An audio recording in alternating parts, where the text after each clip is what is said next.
Hey guys, Austin here with my weekly recap, just kind of talking to you guys in front of the camera. I do this once a week. I also answer your questions and comments. So if you have anything pressing that you wanted to ask, anything that you want to throw in the comments section, next week I will get to them when I do another one of these videos. So first things first, I just want to thank everyone for your support. The channel continues to grow at a rate that I was not expecting. We're almost at 800 subscribers, which is crazy. So I just wanted to thank everyone for your support. There's a lot of new people that have subscribed recently, especially after the video I uploaded on the violence that is happening in the NHL recently. I just want to thank everyone who did support that video. It's got a lot of views right now, and I'm really glad that the comment section was very civil, so thank you for that. So getting into the Oilers talk here, the win streak has been extended to 8 games. Now the franchise record is 9 games, and the franchise unbeaten record, I believe, is 12 games, but I could be mistaken. I thought I read that somewhere. The Oilers are rolling. There's not a lot to complain about right now. A lot of my concerns over the last few weeks before this win streak, they're pretty much gone. I feel good no matter who they play. I thought the game against Chicago, first period, looked a little shaky. Too run and gunny for my liking, but they were very structurally sound in the second and third. And then we have Tampa Bay coming up here. Looks like my cat wants to join in on the fun. Hey, buddy, come on in. This is Tass, by the way. He is 16 years old, and he's very cute. He's very sweet. But yeah, so anyways, next thing, the Oilers record has improved to 13-12-1. They are 1 point out of a playoff spot with 2 games in hand on Arizona, and they have 3 games in hand on Nashville, who are also ahead of them. I think Nashville's up 3 or 4 points on them right now.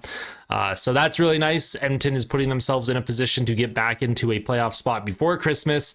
If you guys had watched some of my videos in the past, my goal after the coaching change was if the team could just get to 500 by Christmas.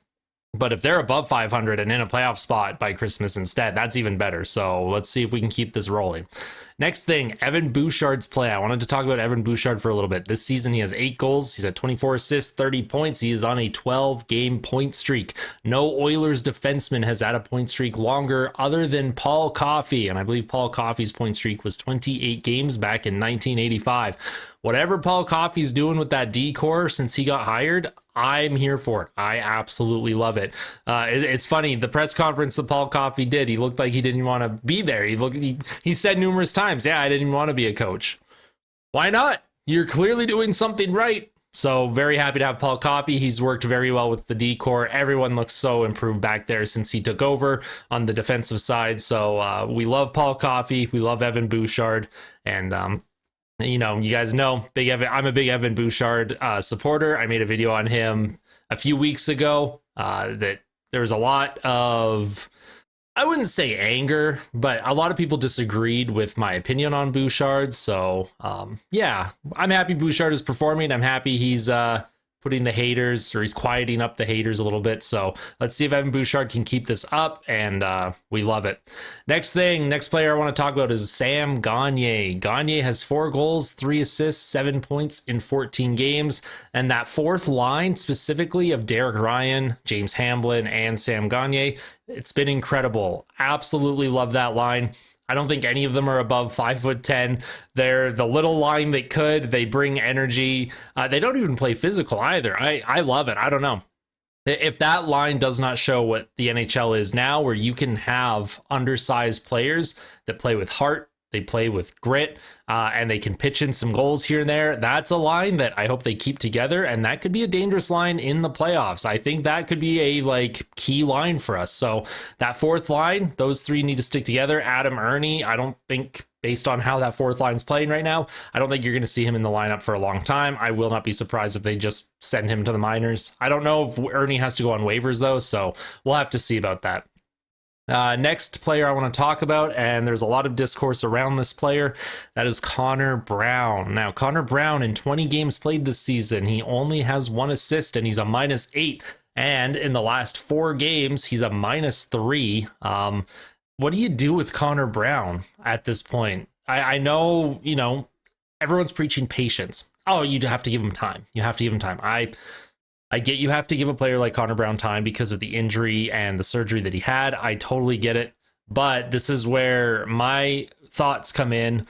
Why was he not given a conditioning stint in the AHL? Why did we not try and have him down there, play games down there for a while, and then bring him up to the NHL level? He doesn't look like he has gotten his speed back in terms of how he's reading the play on the ice. And that line of Kane, Draisaitl, and Brown, it's the only line that has been playing poorly. And I don't want to complain when the team is winning. The team is winning a whole bunch, and it shouldn't matter how the team wins. But if you want future sustainability and you want wingers for Draisaitl who are going to perform, Connor Brown's not the guy right now. And I don't know what you do with him. I don't know if the press box is the right play. I don't know if you bump him down the lineup. If you do bump him down the lineup, then you're breaking up lines that are performing well, like Janmark, Fogel, and McLeod. That's a good line. You don't want to touch the fourth line because Hamblin, Ryan, and Gagner is a good line. And then the first line, you have Hyman, McDavid, Nugent-Hopkins, which are completely lights out. That's the best line in the NHL right now. You're not going to split that one up. So it's kind of a tough situation. I'm not sure what to do with Connor Brown. That is a player that I want to know your thoughts down in the comments. What are we doing with Connor Brown? Do we just ride this out? Hope he finds his game. Really curious what you guys think. Next thing I'm going to get into is trade options. Now, with the team winning above 500, close to a playoff spot, should the team still be pursuing a trade? Now, in my opinion, as I've said all season, even when the team was losing, you ride this season out.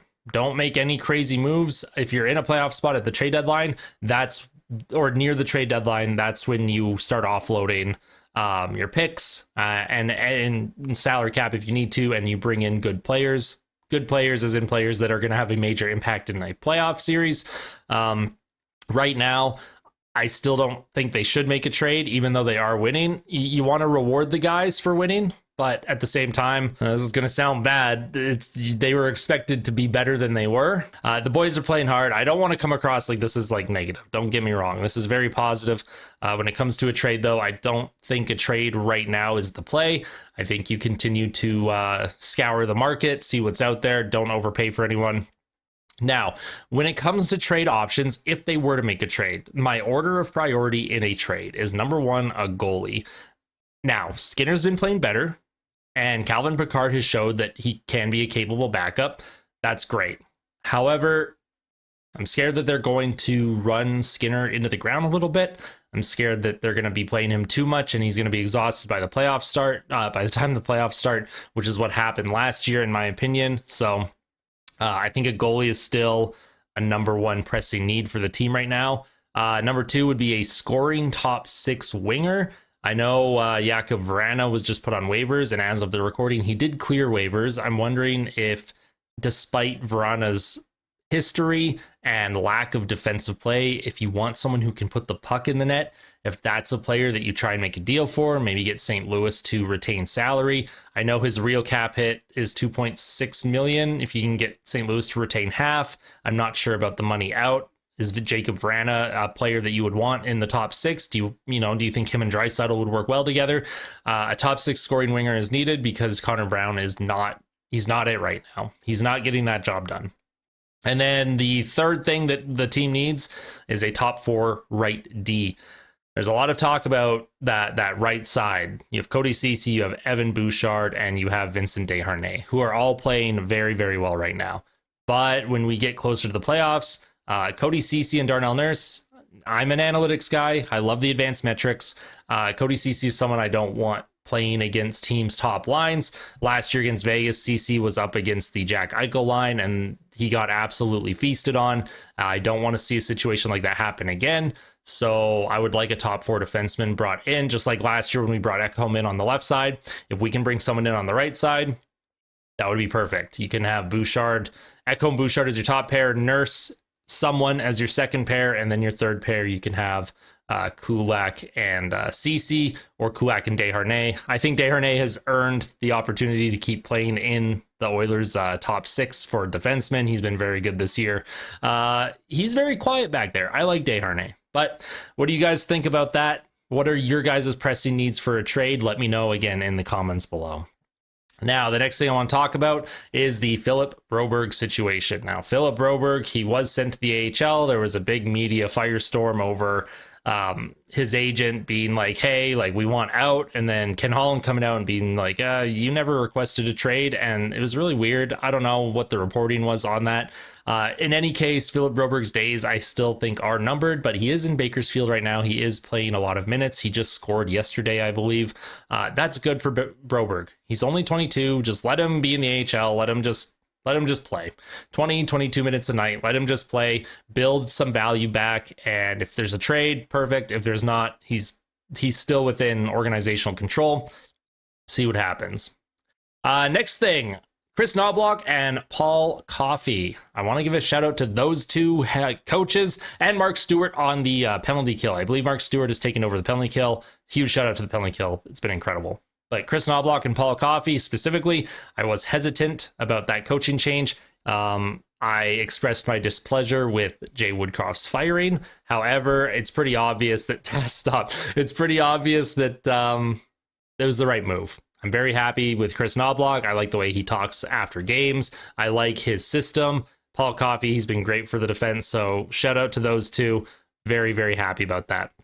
So when it comes to the end of the video here, normally I answer your questions and comments. There wasn't a lot of questions or comments on the last video that I did of this nature, which is totally fine. Nothing that we haven't already talked about ad nauseum. So for next week's video, if there is anything you guys want me to talk about, again, just make sure you're letting me know in the comments, ask any questions you'd like, and I will get to them in the next video. You guys, thank you so much for watching. I really appreciate your support. You were seriously the best. Very happy Edmonton is on an 8-game win streak right now. Let's see if they can keep it going. And yeah, if you guys like the video, make sure you hit like. If you guys really like the video, make sure you subscribe. Our locker room is what I call it, is growing quickly. So thanks so much. We'll see you in the next one. Take care.